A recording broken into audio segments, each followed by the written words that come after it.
Bom dia, boa tarde, boa noite, uma boa madrugada para todos vocês que estão me ouvindo de novo. Eu não vou aparecer na câmera, tá bom? Porque eu não tenho estrutura para isso. A gente vai ver nessa aula de hoje a Escola de Frankfurt, outro assunto que está seguindo a ementa da disciplina, disciplina de Sociologia Aplicada.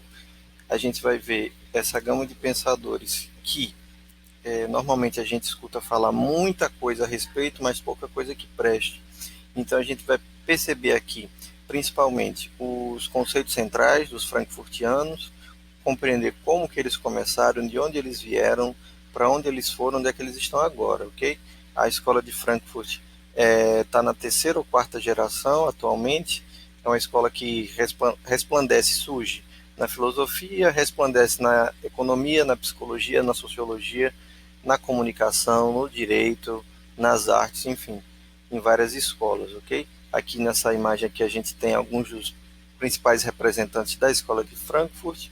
Vocês podem ver Herbert Marcuse, se escreve Marcuse, mas se fala Marcuse, um dos representantes mais emblemáticos da escola de Frankfurt, um combatente bastante corajoso.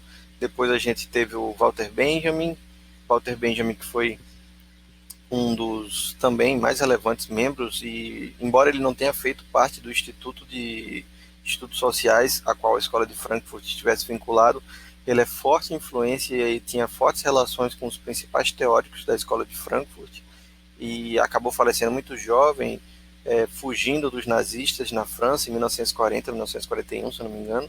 Inclusive, quem tiver a oportunidade de procurar na internet, tem uma foto do passaporte dele com as marcas das balas. Ele foi executado tentando fugir da França.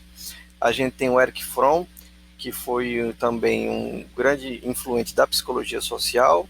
Possivelmente vocês o verão, professora Lígia, na disciplina de psicologia social, mas se não o virem, pelo menos comente e falem, ó, o professor Rodrigo falou, que aí pelo menos, né, dá a entender que eu estou fazendo alguma coisa. Tem o Adorno, que é uma das figuras mais importantes de todas, porque, embora ele não fosse um ativo participante político da Escola de Frankfurt, ele, juntamente com o Horkheim, escreveram os livros que deram os pontapés no emblemático movimento dos frankfurtianos. E, por último, aqui a gente tem o Habermas, Jürgen Habermas. Ele está vivo até hoje, já está bem velhinho. Ele faz parte da segunda geração da escola de Frankfurt, mas ele continua sendo uma figura bastante influente, tanto na filosofia como na teoria política. Enfim, ele é um intelectual brilhante e continua aparecendo no cenário alemão contemporâneo, um dos principais defensores da União Europeia, da conservação da União Europeia democrática e liberal, apesar de tudo. E, enfim, vamos para o nosso contexto histórico. O que a gente costuma chamar de escola de Frankfurt, em nenhum momento as pessoas se sentaram e falaram, ok, estamos criando a escola de Frankfurt. Foi um movimento espontâneo de alguns intelectuais com ideias semelhantes, que acabou formando uma corrente de teoria um pouco singular, mesclando elementos do marxismo ocidental, mas condenando o marxismo soviético, que havia se consolidado na Rússia, né, depois da Revolução de 1917, e uma oposição também ao capitalismo ocidental liderado pelos Estados Unidos. Entre aspas, a gente poderia dizer que os frankfurtianos condenavam as duas vias, embora tivessem uma via de defesa socialista um pouco mais crítica e diversa. Os primeiros, né, como eu já falei, Marx Horkheimer, Adorno, Walter Benjamin, Herbert Marcuse e depois Jürgen Habermas. Havia o Instituto de Pesquisa Social em Frankfurt, na Alemanha, e o diretor do Instituto de Pesquisa Social ele veio a ser substituído pelo Horkheimer em 1924. Em 1924, o Horkheimer assume a direção. Confusão minha. Em 1924 foi criado o Instituto de Pesquisa Social em Frankfurt, a cidade da Alemanha, e o Horkheimer assume a direção do Instituto em 1931. Vamos lembrar que em 1933, logo 2 anos após o fato de Horkheimer ter assumido a direção do Instituto, quem sobe ao poder na Alemanha é um cara chamado Adolf Hitler, né, que ele foi nomeado chanceler da Alemanha pelo presidente Paul von Hindenburg Lembrando disso, tá bom, gente? Normalmente o Hitler é dito assim, o Hitler ganhou a eleição. O Hitler nunca ganhou uma eleição. Todas as eleições que o Hitler concorreu, ele perdeu. Inclusive a última para presidente, antes dele ser nomeado chanceler da Alemanha, ele também perdeu. E o Hitler só assumiu o poder na Alemanha depois que a situação interna ficou tão insustentável que o presidente do país o chamou para assumir o cargo de chanceler.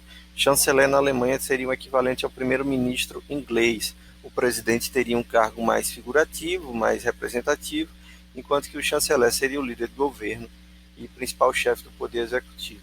O Hitler sobe, em 1933 ao poder e começa uma perseguição logo em seguida a todos a todas as figuras consideradas indesejáveis pelo regime, principalmente, como a gente já sabe, aos judeus. E, querendo ou não querendo, a maioria desses intelectuais aqui eram exatamente judeus. Eles tinham ascensão judia, ou se não, eles tinham algum tipo de associação com movimentos socialistas ou comunistas, quiçá até anarquistas. Então, comunistas, socialistas, ciganos, negros, homossexuais, testemunhas de Jeová, pacifistas, judeus, todos esses grupos eram considerados indesejados e entravam no processo de limpeza social e racial instaurado no Terceiro Reich a partir de 1933 e depois de 1936, 34, 36, com as leis de Nuremberg, que proibiam qualquer tipo de mistura, miscigenação, relacionamento, posse, entre outras relações de cidadãos alemães arianos com alemães de segunda classe, que seriam todos esses sujeitos indesejados que eu falei. As principais figuras da escola de Frankfurt, eles no caso, eles trabalhavam no Instituto de Pesquisa Social, na cidade de Frankfurt, Alemanha, e como esse cenário não estava sendo muito interessante, a maioria deles pediu exílio, pediu asilo político ou então adotou o exílio, individual mesmo, fugindo para vários países. Como eu falei, a exceção disso foi Walter Benjamin, que permaneceu na Alemanha até onde pôde, para depois fugir dos nazistas, quase ser capturado, leva chumbo e, antes de preso, conseguiu cometer suicídio tomando algum tipo de veneno que até hoje não ficou muito bem esclarecido. O retorno desses membros da escola de Frankfurt só ocorreu depois da Segunda Guerra Mundial, ou seja, eles só voltaram para o país de origem deles depois de 1945, quando a Alemanha já havia perdido a guerra, estava no processo de reconstrução, e eles se sentiram, entre aspas, mais à vontade para retornar para o país deles. Mas durante todo esse período, o Instituto de Pesquisa Social de Frankfurt foi, entre aspas, transportado para os Estados Unidos. O Marcuse ficou na costa oeste, na Califórnia, e o Adorno e o Horkheimer ficaram na costa leste dos Estados Unidos. Então, o Instituto, não fisicamente, mas pelo menos pelos seus principais representantes, continuou existindo e operante nos Estados Unidos e produzindo teoria, pesquisa, etc. Inclusive, esses próprios intelectuais, alguns deles, o Marcuse não voltou, não retornou para a Alemanha. Ele preferiu ficar nos Estados Unidos. Sabe-se lá quais são os motivos especiais, o Marcuse não deixou nenhum tipo de relato, biografia a respeito. Mas, curiosidades históricas à parte, a gente tem que diferenciar o que seria então a teoria crítica produzida pela Escola de Frankfurt, tá bom? O texto inaugural que começa a teoria crítica na teoria social se chama Teoria Tradicional e Teoria Crítica de 1937, escrito somente pelo Horkheimer. Nesse texto, Horkheimer vai ter fortes influências de Hegel, de Marx, de Nietzsche e de Freud. Vamos lembrar que no início da década de 20 e decorrer da década de 30, era o apogeu da psicanálise freudiana em si. A divulgação da psicanálise começa na virada do século XIX para o século XX, ela não é levada em consideração, tanto é que o principal trabalho do Freud, quer dizer, pelo menos ele considerava o principal trabalho dele, ou a interpretação dos sonhos, demorou muito tempo para esgotar suas 500 cópias, porque quase ninguém comprou quando ele lançou o livro em 1900. Ele, inclusive, estava com um livro pronto antes de 1900, porém ele esperou 1900 chegar, porque ele achava que o livro dele era tão bom e tão importante que precisava ser lançado em 1900 para poder marcar o impacto de seu pensamento. E aí, para agradar o coitadinho, a editora falou: você nem me mande outros manuscritos porque eu não quero, eu não vou mais vender livros seus, porque esse aqui que você me mandou não está vendendo.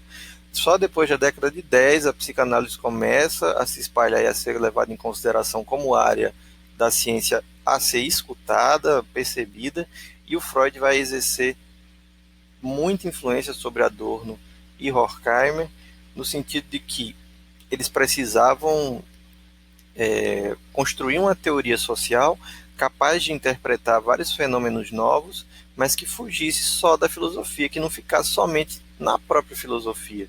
Então, os primeiros anos são marcados pelo que a gente chama de materialismo interdisciplinar na Escola de Frankfurt. O que seria esse materialismo interdisciplinar? Seria uma união da sociologia e da filosofia marxista com a psicanálise freudiana na tentativa de explicar alguns fenômenos que estavam ocorrendo na época, tá bom?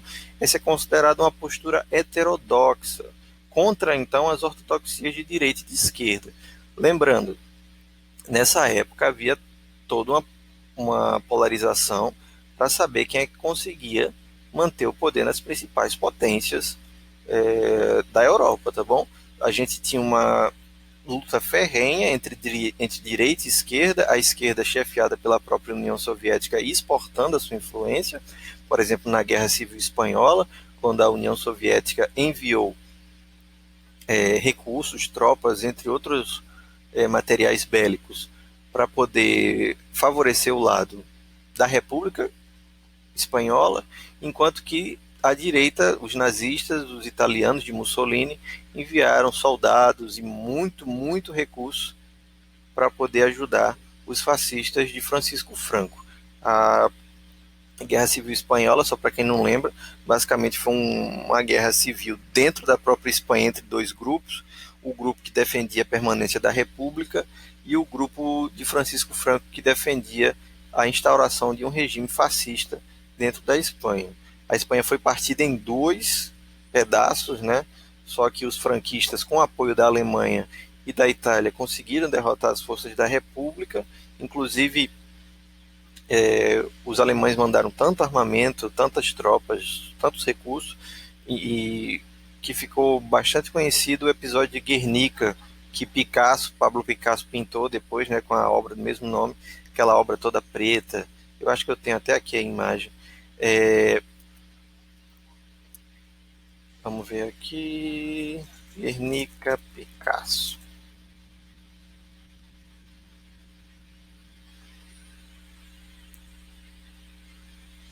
Essa pintura aqui, todo mundo já viu em algum livro de colégio, né? São uma pintura bem, entre aspas, feia, né? Para retratar toda a destruição que um bombardeiro alemão conseguiu fazer na cidade de Guernica. E por que esse bombardeio foi feito na cidade de Guernica, gente? Bom, basicamente os alemães precisavam treinar vários armamentos que nunca haviam sido treinados e escolheram essa cidade de Guernica, que não tinha nenhum alvo militar, não havia resistência, não havia nada. Eles usaram basicamente uma cidade cheia de civis como tiro ao alvo para testar seus armamentos, matando, enfim, vários civis. Então, percebam, se na Espanha havia uma guerra civil só para verificar quem controlava a narrativa dentro do país, só para ver qual o lado que conseguia controlar a narrativa e o poder em si, imagine nos outros países, né? A gente tinha disputas dentro da Alemanha que resultou com a ascensão dos nazistas, disputas dentro da Itália que resultou na ascensão dos fascistas, disputas dentro da Polônia, Hungria, Eslováquia, que ainda não era Tchecoslováquia como a gente conhece hoje, não é a República Tcheca como a gente conhece hoje, na época era Tchecoslováquia, a união do Reino Tcheco com o Reino Eslovaco. Depois houve a separação, hoje a gente tem a Tchequia e tem a Eslováquia. E com todas essas disputas de território entre esquerda e direita, grupos de esquerda e direita, a escola de Frankfurt ficava no meio termo, porque ela nem adotava as posturas capitalistas, muito menos o fascismo, eles condenavam o fascismo completamente. Em contrapartida, eles não apoiavam o socialismo ortodoxo soviético que estava em vigência, né? Vamos lembrar que depois da morte do Lenin, depois da Revolução Russa, os comunistas assumem o poder, os bolcheviques assumem o poder, instauram um regime socialista, só que aí depois o Lenin, o líder da Revolução, vem a falecer. O corpo dele, inclusive, está mumificado até hoje na Praça Vermelha, né, perto do Kremlin. E quem assume é o Stalin, né? E o Stalin faz um processo radical de reformas que acabam gerando fome, e faz uma perseguição imensa dentro do próprio Partido Comunista.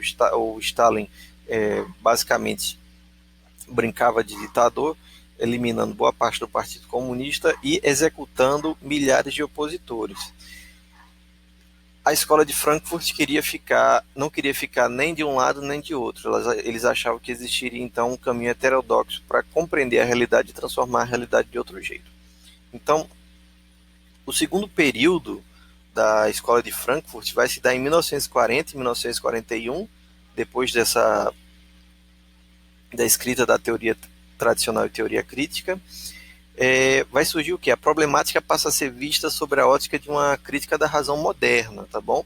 É a publicação do livro da Dialética do Esclarecimento, em 1944, que vai marcar essa modificação com Adorno e Horkheimer. Esse livrinho aqui icônico, que muitos de vocês já devem ter ouvido falar. Esse livro tem disponível também para PDF, tá bom? Qualquer lugar vocês conseguem baixar. Recomendo a compra. Não é uma leitura necessariamente fácil, porém é uma leitura recomendada. O que é que esse livro vai se preocupar? Esse não é o livro inaugural da Escola de Frankfurt. O livro inaugural é esse aqui, Teoria Tradicional e Teoria Crítica. No entanto, esse é um dos livros mais importantes, inclusive é considerado muito mais importante do que esse aqui. Esse livro aqui, Dialética do Esclarecimento, foi escrito a 4 mãos, né, por Adorno e Horkheimer.